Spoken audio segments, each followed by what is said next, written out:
Seguimos aquí en su espacio Voz para el Cambio, una ventana de opinión de compromiso con la patria y con la unidad de nuestros pueblos latinos caribeños, en aras de un mundo menos injusto, con menos exclusión. Y aquí estamos. Bueno, ahí se incorpora Luis Martínez con nosotros. Interesante la conversación para conocer lo que está pasando en Colombia. Veamos el cuadro político que nos describía Luis a propósito de una pregunta de Jacinto Sención. Eso pasa, Luis, en todo nuestro pueblo, que el que esté en el gobierno siempre tiene un cierto control de los estamentos electorales, de los estamentos institucionales, y son los que tienen mayores posibilidades para actuar y hacer el fraude. Sin embargo, cuando eso es una realidad en una sociedad determinada y que la sociedad ha recibido varios golpes, como la colombiana, en el proceso pasado se ha dicho que Petro ganó las elecciones y que le hicieron un fraude. Eso no es raro. Eso también pasa aquí y pasa en otros países de América Latina. Por eso entonces la sociedad política debe entender en un momento que tiene que unirse en función de propósitos comunes, dejar a un lado nimiedades o pequeñas diferencias que son normales en los seres humanos para poder golpear. Y pienso que en Colombia se ha hecho la lectura adecuada con lo del pacto histórico. Son muy pocos, quizá nadie con cierta importancia político-electoral, con inserción social del mundo progresista, democrático o decente de Colombia, que se haya quedado fuera del pacto histórico. Eso entonces lo va a llevar a presentar una gran fórmula electoral y mucha gente que no se animó a ir a votar el pasado domingo, cuando la consulta, lo hará ahora en mayo, porque siente que habrá una fuerza política alternativa diferente a la violencia que ha vivido la sociedad colombiana e irá a votar.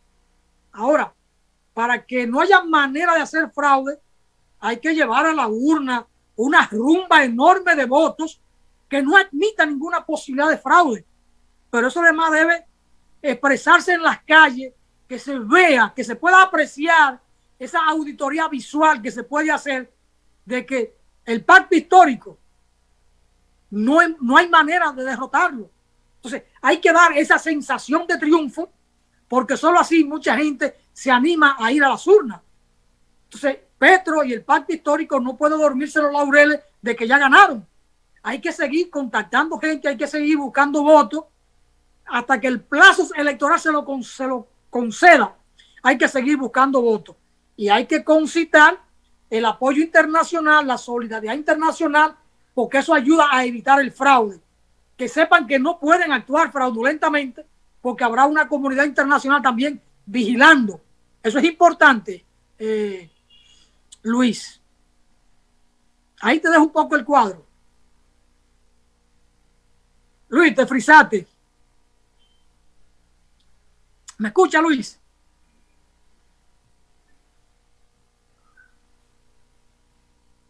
Luis, adelante, está medio frisado ahí. Bueno, Luis no me escucha. Sí, yo te oigo, yo te estoy oyendo. Adelante, Luis. Bueno, no, yo estoy de acuerdo contigo, Alfonso, claro. Esto que ocurrió el 13 de marzo es apenas, digamos que un pequeño escalón. Lo grueso, lo definitivo está por delante. Entonces, de acuerdo contigo en que hay que redoblar los esfuerzos para la consecución de votos y además de eso que tú señalas, también cuidar los resultados. Es que si de pronto el pacto histórico no hubiera tenido el número suficiente de testigos electorales, el tumbe o el robo hubiera sido total. Por suerte esta vez, a diferencia de 2018, el pacto histórico dispuso personal y entregó la lista de los testigos electorales que pudieran vigilar los escrutinios y pudieran reclamar con fundamento en las mesas. Entonces, ese ánimo unitario que tú le ves, que tú señalas, que tú convocas está bien, y creo además que, como te dije, hay que cuidar los resultados y hay que diseñar una política de alianzas más o menos elástica, de tal manera que, como bien señalas tú también, algunas diferencias ocasionales, circunstanciales, puedan, digamos, ignorarse y llegar a apuntar a lo central, que es obtener el triunfo para el pacto histórico y los aliados del gobierno. Eso es, digamos, lo que puede ocurrir, algo que no pasó en 2018, cuando un sector del centro político decidió no votar ni por el candidato del uribismo, que fue Duque, el actual presidente, ni votar por Petro. Entonces, por ahí se coló Duque, por esa franja del centro que se abstuvo de votar o que votó en blanco. Además del ¿Ya? fraude, Entonces, por yo creo,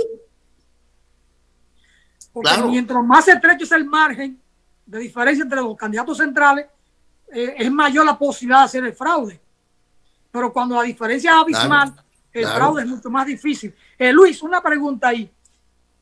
Desde fuera uno ve es una mucho gran más difícil. Luis, desde fuera uno ve una gran participación de la mujer en estas luchas de resistencia de la sociedad colombiana ante ese estado narco, policial, corrupto, agresivo, violento. Eso por un lado. Pero al mismo tiempo uno siente que la juventud ha sido estandarte en esta resistencia de este último año. Lo propio uno pudiera pensar desde acá de la participación de la población afrodescendiente, que ha sido muy golpeada. Lo propio con la población autóctona o aborigen, no sé cómo ustedes le llaman allá, pero son 4 sectores que pueden jugar un papel importante en el marco electoral. El mundo académico también ha estado apuntalando la necesidad del cambio, como gente pensante que ha estado en la resistencia. Uno vio intervenciones de mujeres académicas planteando un tema crucial, que la academia seguiría abierta, muy a pesar de la represión, porque hubo un momento en que querían que las universidades cerraran, y uno vio mujeres ahí enfaldadas, ¿no? Entonces, ese cuadro, Luis, de la participación sectorial, ¿cómo ustedes lo valoran? Es exacto como tú señalas. Hay en el pacto histórico, y no solamente en la votación del pacto histórico, sino en la votación de otros llamados movimientos alternativos, una muy buena presencia de la juventud. Una muy buena presencia de la juventud. Y de la gente que protestó en el paro del año pasado. En Cali, si mal no estoy, producto de esa lucha que hubo, que fue la ciudad que más se movilizó y que más protestó el año pasado, hay 3 o 4 congresistas por el pacto histórico. Gente que tuvo a la cabeza ahí de las luchas sociales en Cali. ¿Ya? Entonces, eso es digamos, hasta ahora, la candidata para ocupar la vicepresidencia es Francia Márquez, una lideresa de las negritudes de los afrodescendientes en Colombia. ¿Ya? Hay una mujer que también participó en la consulta, una mujer indígena de La Guajira. Y así, es decir, hay una especie de multiplicidad de candidatos de diferentes sectores sociales, que es lo que, a mi modo de ver, enriquece y llama la atención a muchos colombianos que se ven de una u otra manera representados ahí en esos líderes. Entonces, creo que la idea del pacto histórico es que ellos insistan en los sectores que han sido permeados por su política, por su discurso. Los jóvenes, los campesinos, las negritudes, los indígenas, las mujeres. No sé exactamente cuál es el porcentaje de mujeres en las listas de congresistas que salieron por el pacto histórico, pero sé que hay un buen número de mujeres, por ejemplo. El entusiasmo de Iván Cepeda y de Piedad Córdoba, ¿cómo anda con el pacto histórico? Sí, ellos están en el pacto histórico. Piedad e Iván están en el pacto histórico. Y sí, han sido... sé que están, pero su entusiasmo, su estado de ánimo, ¿cómo está en términos de la participación? Bueno, tú sabes que Iván Cepeda tiene una enfermedad. Sí, Él ha sí, manifestado, él tiene cáncer. sí, Y eso sí. creo que lo limita un poco. Lo limita. Eso es una noticia pública. Eso es una noticia pública. Eso creo que lo limita un poco, pero aún así, él está ahí, pendiente, peleando ahora mismo en este asunto de Uribe y Pastrana. Ahí ha estado denunciando. Lo mismo Piedad Córdoba, también, que la han querido entrampar, en fin, pero ahí también ha mostrado su decisión y su firmeza con el pacto histórico.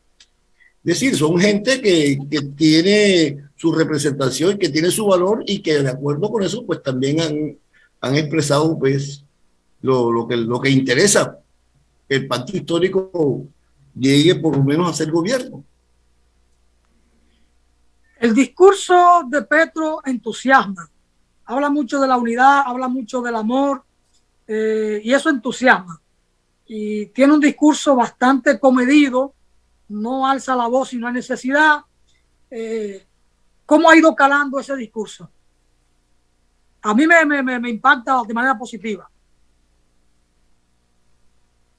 Mira, Fon, a mí me parece, yo lo decía en el año 2018, cuando yo estuve en las 2 o 3 manifestaciones que Petro realizó en Barranquilla, por cierto, una de las plazas fuertes de Petro, Barranquilla. Y yo decía que Petro utiliza una pedagogía que yo no le he conocido a ningún político colombiano, ni de izquierda, ni de derecha, ni de centro. Petro tiene una particularidad, que es que él sabe llegar al sentimiento y al corazón de la gente de abajo, de la gente del medio, incluso de la gente de arriba.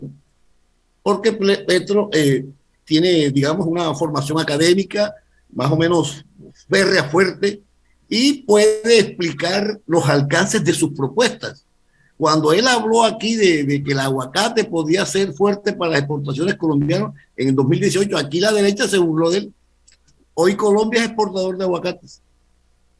Cuando Petro habló aquí de cambio climático en 2018, se burlaron de él.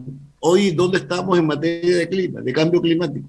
Y así, Petro está proponiendo que los fondos privados de pensiones desaparezcan, porque resulta que los fondos privados de pensiones toman los recursos, las cotizaciones de los trabajadores y los utilizan para otras cosas distintas a las pensiones, los utilizan para grandes proyectos de obras civiles, para prestar dinero y en fin, o sea, para cosas que no son. Entonces ya están diciendo que Petro va a expropiar a los que cotizan para la pensión. Y en fin, es decir, pero lo que tú puedes darte cuenta de cuán temerosa está la élite colombiana, que todos los candidatos del establecimiento, cuando hay debates por televisión, los 3 o 4 se la enfilan a Petro. Petro es el objetivo a golpear. Incluso en este fin de semana, el viernes o sábado, hubo un debate por televisión en el que no estuvo Petro, y aún así los 4 que estuvieron ahí se le enfilaron a Petro. Es decir, ellos saben que Petro es un peligro, ellos saben que Petro es un peligro para sus privilegios que ellos consideran que son dinásticos, que son eternos, que son inamovibles. Tanto lo consideran inamovibles sus privilegios, que cuando las FARC y el gobierno de Juan Manuel Santos fueron a negociar en La Habana,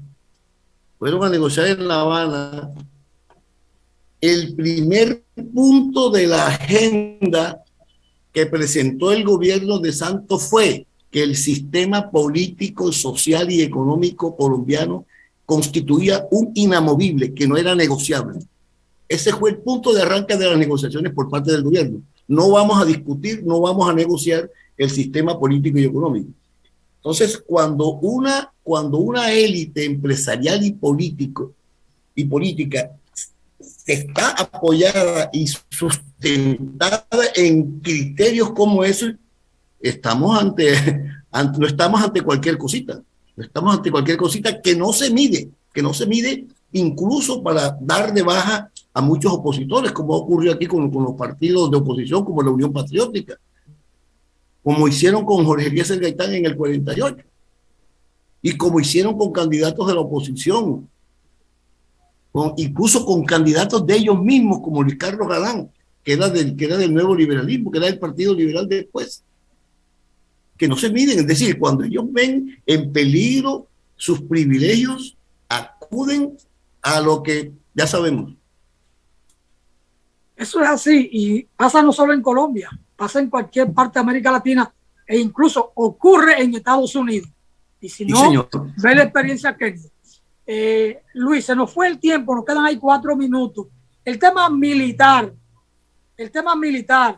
la mirada de Petro y el pacto histórico, porque ahí siempre hay un temor. Esa es una fuerza que está ahí. Sí, yo no sé si en Colombia los militares votan, aquí no pueden sufragar, pero voten o no voten, es una fuerza que está ahí y en cualquier momento producen un golpe, intervienen, vuelven todo a la nada y entonces hay una recomposición del propio sistema. Aquí los militares no votan, pero es mejor que votaran y no que fueran tan decisivos en el manejo del orden público, porque aquí la política de orden público está militarizada desde que yo tengo uso de razón. Hay una presencia, hay una omnipresencia militar en el control del orden público. En el control del orden público. Nosotros los colombianos tenemos la famita de que tenemos la mayor y más sólida democracia de América Latina. Pero ¿a qué precio? Oíste, aquí en los años 60, 70, incluso parte de los 80, había consejos verbales de guerra hechos por los militares contra los civiles. Los militares juzgaban a civiles. Ya, el Estatuto de Seguridad de Julio César Turbay Ayala, que fue presidente entre el 78 y el 82, tenía un fuerte componente militar. Entonces, ¿qué puede pasar con un gobierno de Petro ante los militares, como dices tú, como preguntas? Habría que esperar porque los golpes militares, pero ellos obedecen mucho a los sectores radicales de extrema derecha que hay en el país. Mira, cuando las negociaciones de La Habana entre las FARC y el gobierno de Santos, los militares le informaban a Uribe que ya no era del gobierno, le informaban a Uribe los desplazamientos que hacían los negociadores de las FARC en el país. Y Uribe no se medía en eso, sino que lo decía, lo publicaba en las redes. Es decir, fíjate ante qué cosas estamos nosotros. ¿Ante qué instituciones estamos? Pero además de eso, son instituciones corrompidas. La prensa misma colombiana, los grandes medios, El Espectador y El Tiempo, periódicamente sacan informes de casos de altos mandos militares, de generales que están al servicio de los capos del narcotráfico en el sur de Colombia. Ahí están los casos, señalados por la misma prensa. Entonces, es decir, la cosa es fregada, ¿no? Este es un Estado que está penetrado por el delito hasta los tuétanos. Bueno, el pacto histórico yo pienso que hoy tiene los votos para ganar y que puede seguir concitando más votos para que la pelea sea más a su favor. Pero hay dos elementos para mí clave ante el cuadro histórico de Colombia de los últimos 50, 60 años. Es ganar con mucho y que una comunidad internacional vigile, observe, haga presencia para tratar de evitar cualquier escamoteo de la voluntad popular en Colombia. Para mí son dos elementos clave, entre otros, por supuesto. Bueno, Luis, ¿algún mensaje así final para nosotros de esta conversación? Llegamos al final del tiempo, Luis. Bueno, Luis ahí está frisado, no me escucha, si me escucha no puede arrancar. Gracias al hermano Luis Martínez por estar con nosotros desde Barranquilla, Colombia, ayudándonos a comprender la realidad sociopolítica que hoy vive Colombia en un momento interesante de su historia, con un proceso electoral por delante pautado para el 13 de mayo próximo. Esperamos que el pacto histórico y la fuerza del progreso puedan alzarse con el poder para iniciar un proceso de adesentamiento de la vida política e institucional en el hermano pueblo colombiano, un pueblo grande, de gente con mucha cultura, de gente de mucha civilización, pero lamentablemente el imperialismo ha metido allí su mano y ha llevado a este país a la violencia extrema, a la violencia institucionalizada y a esa violencia que no tiene reparo en violentar los derechos humanos. Luis, gracias por estar con nosotros. Gracias a ti, Fon. Gracias de nuevo por esta segunda invitación. Y bueno, espero que se repitan en el futuro. Gracias, gracias, gracias. Cómo no, más próximo allá al proceso electoral vamos a volver a conversar para tener el termómetro, el pulso de cómo siguen los acontecimientos ya de cara a las votaciones como tal. Un abrazo, hermano, desde acá. Nos vemos en Barranquilla o en Santo Domingo. Hasta la próxima, Luis. Gracias, amigos y amigas que siempre están con nosotros. Bueno, ahí nos vemos. Muy bien. Gracias, Natanael. Hasta mañana.